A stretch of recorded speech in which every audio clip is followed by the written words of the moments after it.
3 and Part 4. Now look at Part 1.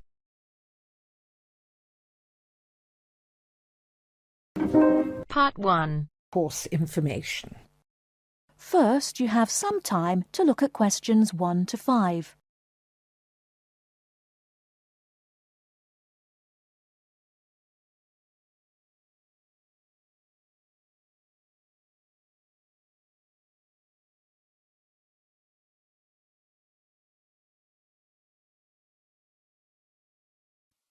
Hello, I wonder if you could help me.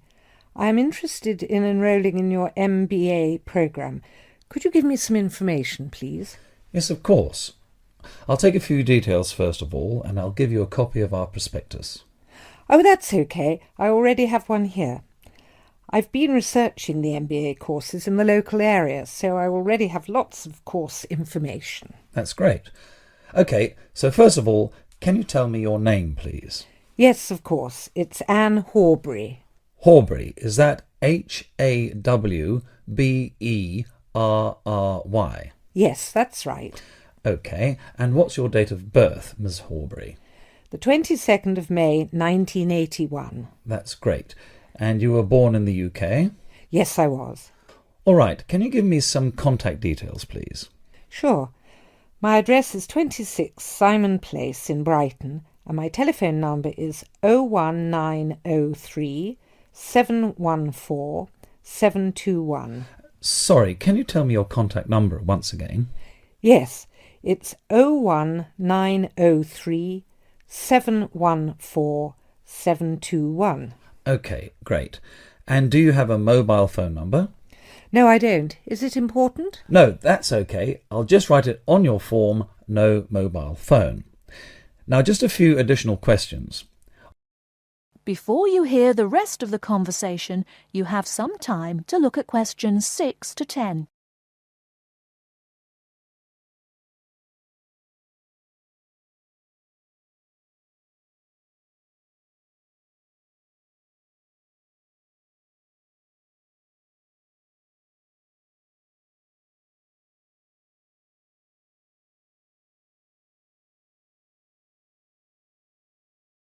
Now listen and answer questions 6 to 10. Are you working or studying anywhere else at the moment?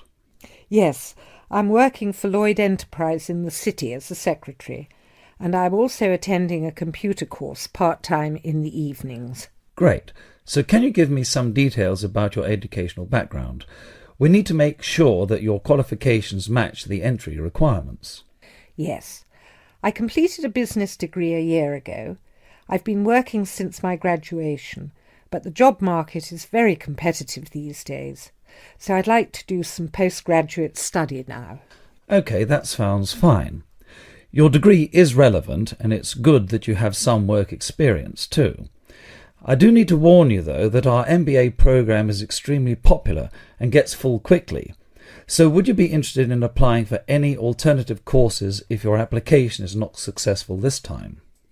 Well, my first choice would, of course, be the MBA, but yes, I've had a good look through your prospectus, and I would also be interested in the international marketing course. That's great. It's always a good idea to keep your options open just in case. Finally, can you tell me where you learned about our courses here? Actually, my cousin studied the MBA course 2 years ago, and she recommended it to me. OK, well, thank you for coming in today. I will pass your details on to our admissions department. They should contact you this week with a formal application form, and they usually invite MBA candidates to come in for an interview. OK, well, thanks for your time. No problem. Good luck with your application. That is the end of Part 1. You now have half a minute to check your answers.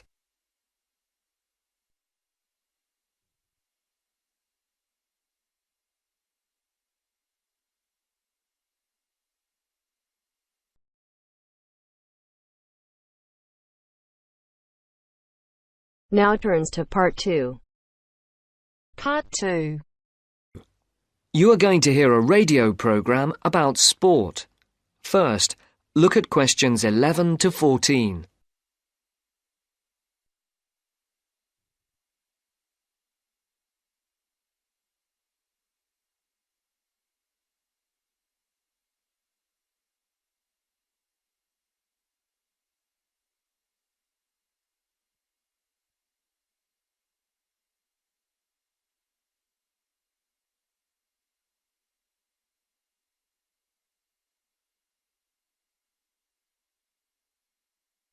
For these questions, listen carefully and circle the correct letters.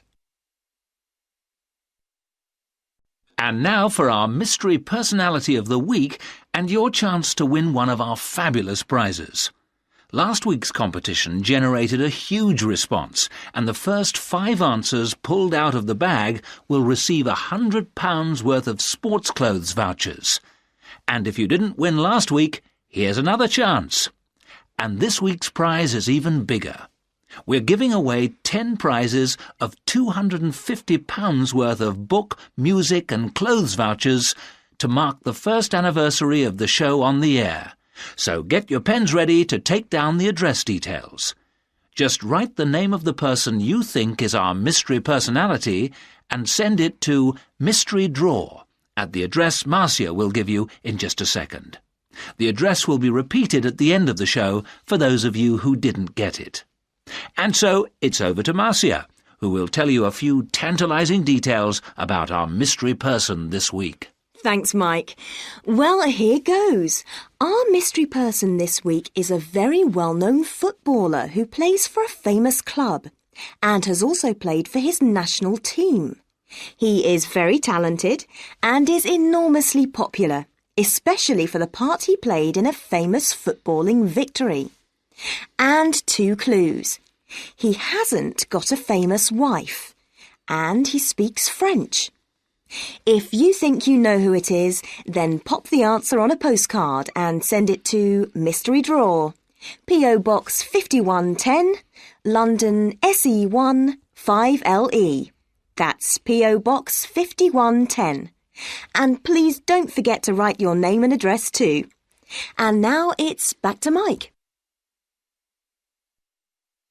Before the broadcast continues, look at questions 15 to 20.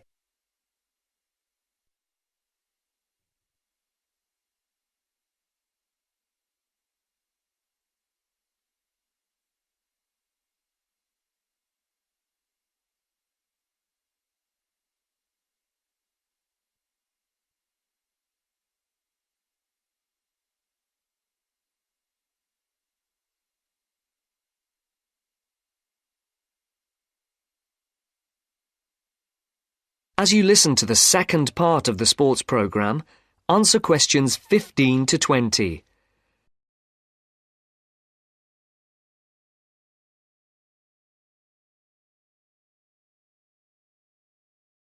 Circle the correct letter. Thank you, Marcia. Get those postcards in and make this a bumper anniversary draw. Now, if you remember, last week on the show, we talked to the organiser of a new group set up to help young people up to the age of 20 to get involved in activities like horse riding, tennis, scuba diving, cycling, or any form of sport which involves some kind of expense. John Tebbit, the organiser, rang us to say that the response to his appeal on the show was staggering. A large number of people, both young and old, have offered their services free as volunteers. The whole thing has been overwhelming. John said that they had also had numerous offers of help throughout the country to use facilities free of charge. As if that was not enough, they've received many donations, including several rather large gifts of more than £5,000. On behalf of John Tebbit, and also of those who will benefit from the generous gifts to the Trust, I would like to say thank you. This week, we're going to talk to a very unusual athlete indeed. Patrick, who is 20 years of age, has been wheelchair-bound for the past 5 years after a motorcycle accident left him paralysed from the waist down. This has not stopped this young man from getting out and about. He's an inspiration to all of us. Patrick has excelled in archery, beating the best in the field, so much so that he has won sponsorship from leading sports manufacturers, which has now enabled him to devote more time to perfecting his skills. So I would like to introduce you to Patrick, who is going to tell us what this sponsorship means to him.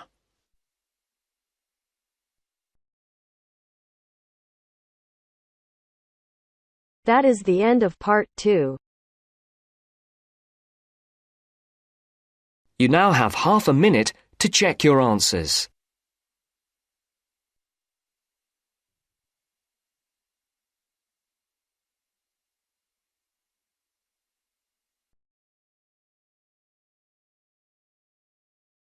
Now turns to Part 3. Part 3. You will hear some students talking about their studies. First, you have some time to look at questions 21 to 24.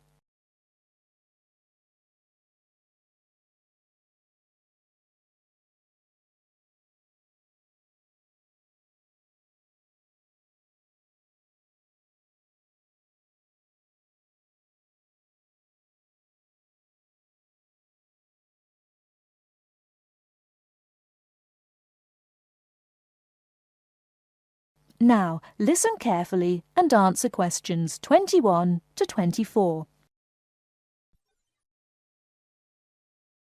It was packed. There simply aren't enough seats in Theatre 4. There were people on the stairs, people in the aisles. I don't imagine everybody was able to get in. Was Jack with you? No, of course not. I saw him with a pile of journals in the library as I walked past. You haven't seen him because you've been in here in the kitchen drinking coffee all morning, whereas he has been studying hard. Not me. I've been in my bedroom reading for my assignment on education in the classical world. Very interesting. It was easier than I expected. I should have been at the gym training for my next race, but that'll have to wait. And did you find your first lecture interesting? Absolutely fascinating. We talked about this experiment. If you show a child a litre of water in a bucket and show him a litre of water in a tall container, he always thinks that the higher, taller but narrower container has more water in it. Hold on, what do you show him? Right. You show him two things. A bucket with a litre of water in it, and also a tall glass vase-like thing or any tall container. This also has a litre of water in it. Now, he will say that the tall thing has more in it than the short fat thing, that is, the bucket. And all children will say this, that is, up to about 5 years of age. You can then actually pour a litre of water from the bucket into the taller, narrower container, and the child will still say that the tall container contains more water, even though he's just seen the water come out of the bucket. And what's the point of that? Is it about measurement? No, it showed how children are quite unable to think logically. It's connected with my assignment. It's about cognitive development of young children over time. That's to say, it's about how they think. But didn't you do that assignment last year? No, I didn't. You see, I missed out on the first year when I changed subject.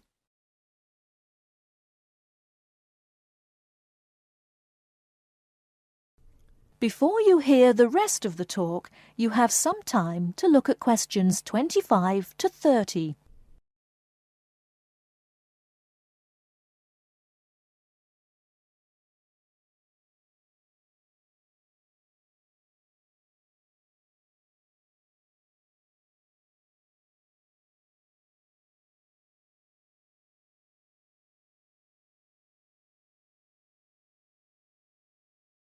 Now listen and answer questions 25 to 30. I started psychology in the second year, which is where I am now. Lucky you. I'm not so sure. I've missed out on a lot of the basic stuff like that, and I will have to catch up in my own time, so I'm relying on you. Oh yes, I remember. What did you study before you changed? I studied law. Why didn't you continue? I found some of the subjects interesting enough. In fact, the criminal area was fascinating in general. But a lot of the law is very technical. It's full of little details which can be very difficult to understand. And I've got a terrible memory too. I could never get all the rules and exceptions into my head. My number one hate really was international trade, which was a minefield of rules and exceptions. In fact, I think it was a complete nightmare. But law is such a popular subject. Lots of people would like to study it. I'm sure they would, but they often don't realise that it's very book-based. You spend most of your time reading about famous cases sitting in a stuffy library, and very occasionally you get out to a lecture or maybe a seminar. What do you find that's better about psychology? Most of all, I like the experimental psychology we have to study. This involves doing something, so it's practical, and with any luck you can make a small, okay, very small, contribution to knowledge. and it is so useful in many careers, for example, business, commerce, education. Law is too, you know. Yes, but the training is so long. You have to spend at least another 2 years on a professional practice course before you can start working. No, I'm happy with psychology. Well, as a psychology student too, I must say I agree with absolutely everything you've said, of course.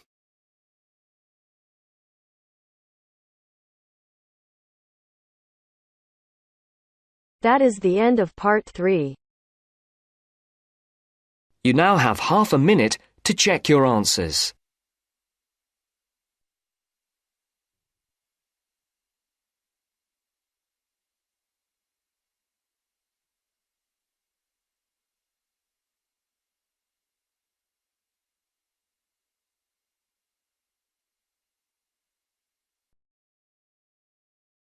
Now turns to part 4. Part 4. You are going to hear a talk about universities and colleges in Britain. As you listen to the talk, complete the notes below. First, you have some time to look at questions 31 to 40.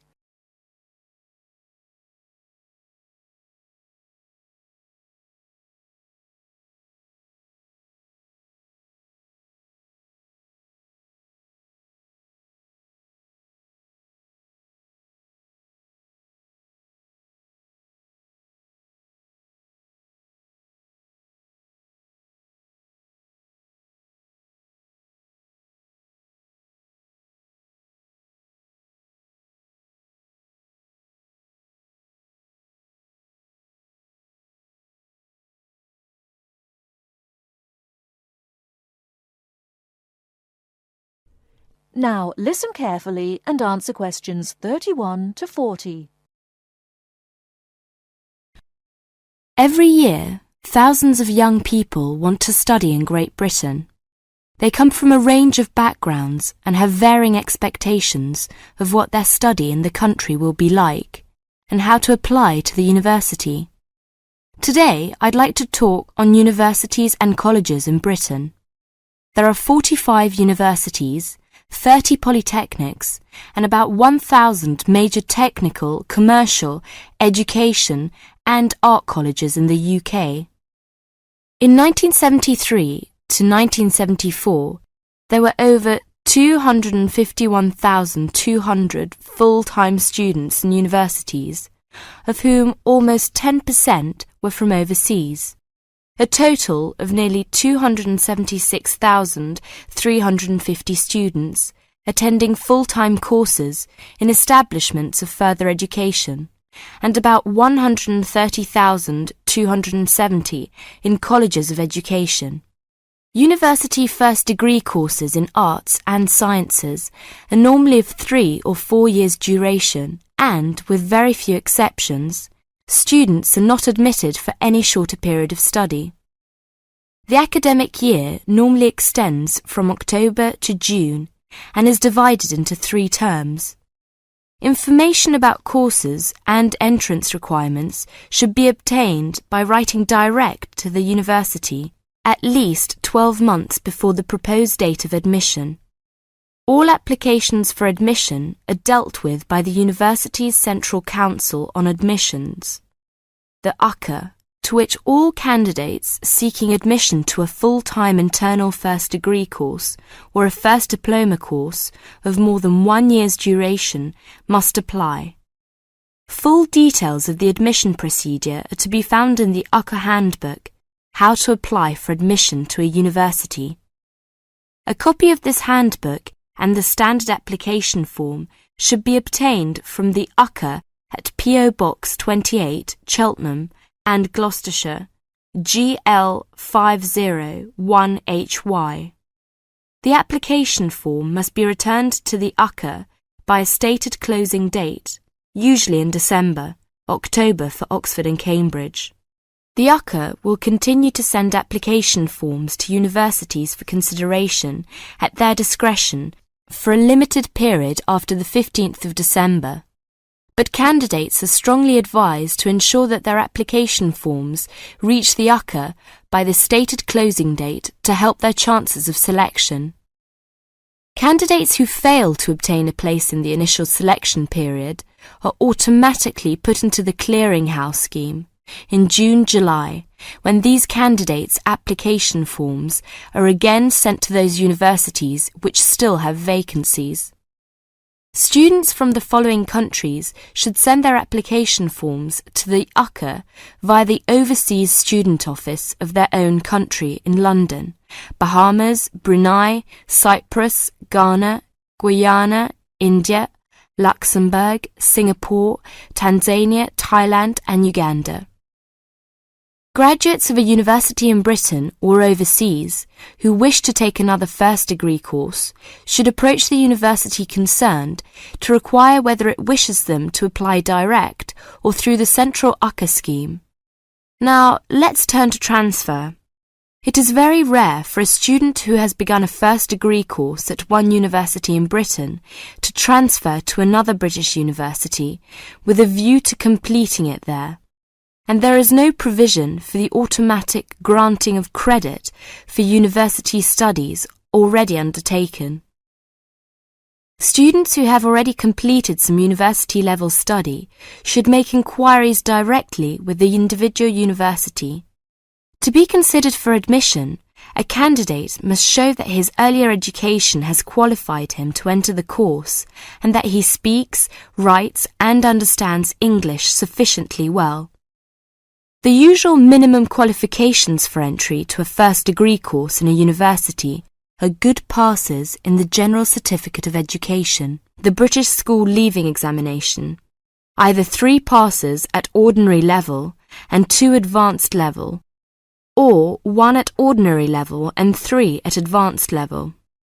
A certificate which gives admission to a university in the candidate's own country will be taken into consideration for admission to a British university, but a university may still require passes in some subjects of the GCE, or an equivalent examination. It should be noted that possession of the minimum entrance requirements does not guarantee admission. Selection is competitive, and each application is judged on its merits. The British Council offices overseas and the Schools Council, 160 Great Portland Street, London W1N 6LL, are prepared to offer advice on the acceptability of specific overseas qualifications in place of the British General Certificate of Education. A copy of the original certificate and, where appropriate, an approved translation should accompany all inquiries. That is the end of part 4. You now have half a minute to check your answers.